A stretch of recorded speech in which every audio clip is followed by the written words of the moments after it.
My name is Christine Kamau, a clinical psychologist at Crossway Psychological and Psychometric Institute, and today in partnership with Ponea Health, we will be talking about postpartum depression.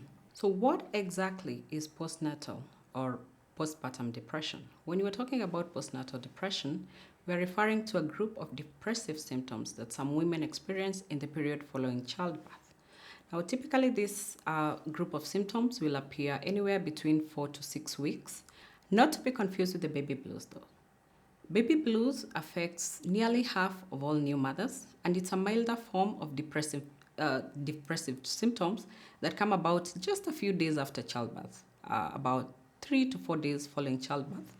And these symptoms go on to subside by the time the baby is about 10 days old. With postpartum depression, the symptoms are more severe. They are persistent, lasting 2 or more weeks, sometimes even months. And they are so severe in that they affect or influence the mother's ability to take care of themselves and to care for the baby. So remember, postpartum depression, we are talking about severe symptoms that interfere with the mother's ability to care for themselves or to care for the baby. How do you know, or how can you tell that you're suffering from postnatal or postpartum depression? There are some warning signs which could vary from one woman to another. And some of these common signs that tell you could be suffering from postnatal depression include changes in moods, whereby you have 1 minute you're happy for no apparent reason, the next minute you're sad, what typically we call mood swings. You could be having change in eating habits or sleeping habits. Maybe before you were not really sleeping too much, or this time you're sleeping too much or you're sleeping too little. That could also be a telltale sign that you could be having postpartum depression. Change of eating habits, either you're eating too much or too little. You could also withdraw from friends. You don't want to talk to anybody. You could be crying uncontrollably. For the whole day, you're just crying for no apparent reason, and nothing you do can soothe you.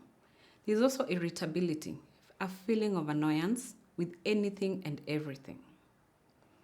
You could be feeling guilty about not being able to take care of the baby, or even racing thoughts. There are so many things that come into your head, some of which could include feelings of harming the baby, or thoughts of harming the baby, or thoughts of harming yourself.